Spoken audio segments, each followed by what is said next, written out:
de la terre. En fait, souvent quand on parle des amis musulmans, en fait, il y a beaucoup de choses en commun. Les prophètes sont en commun. On croit dans Issa, Jésus, dans Moïse, Abraham, Élie, Jean-Baptiste, etc. Dans la création de l'univers, on croit qu'il ne faut pas manger de porc, par exemple. La Bible dit de ne pas manger de porc.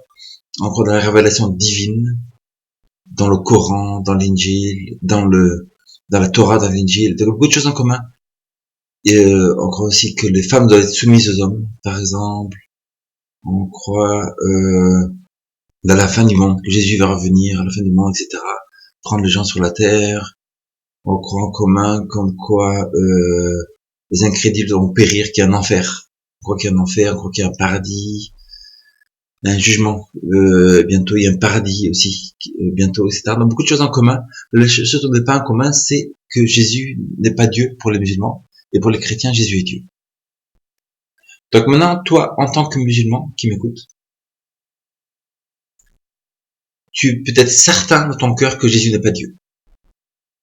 C'est peut-être quelque chose de sûr, d'absolu dans ton cœur, comme quoi Jésus n'est pas Dieu, etc. Donc maintenant, tous les deux, on va faire une demande à Dieu par rapport à cela. Tu es vraiment sûr que Jésus n'est pas Dieu.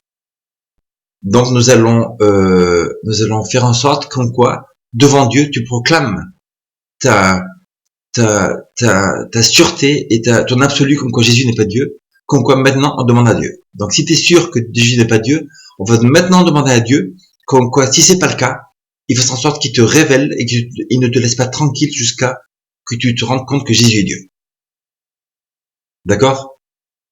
Donc si Jésus n'est pas Dieu, vraiment cette prière est vaine et rien ne va se passer parce que si Jésus n'est pas Dieu, donc Dieu va pas essayer de révéler que Jésus est Dieu si Jésus n'est pas Dieu, n'est-ce pas?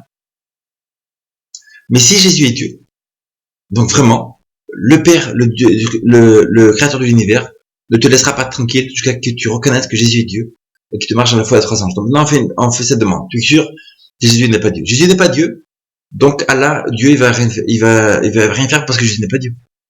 Mais si Jésus est Dieu, donc il va te poursuivre pour que tu crois que Jésus est Dieu. Donc faisons cette demande maintenant. Père Céleste, je te demande que cette personne qui écoute maintenant, je prie que tu ne la laisses pas tranquille jusqu'à qu'elle croit que Jésus est Dieu divin comme toi, Père, et comme le Saint-Esprit. Et ne la laisse pas tranquille aussi jusqu'à qu'elle marche dans le message des 3 anges qui se trouve dans Apocalypse chapitre 14, verset 6 à 12. Le Père Céleste ouvre les yeux de cette personne et donne-lui des révélations incroyables, magnifiques, puissantes, comme quoi elle ne puisse faire autre que se rendre compte que Jésus est Dieu. Au nom de Jésus, Amen. Voilà. Donc si pour toi vraiment Jésus n'est pas Dieu, donc rien ne va se passer. Mais si Jésus est Dieu, donc Dieu ne va pas te laisser tranquille et un jour tu reconnaîtras que Jésus est Dieu. Voilà. Bonne journée, Dieu te bénisse.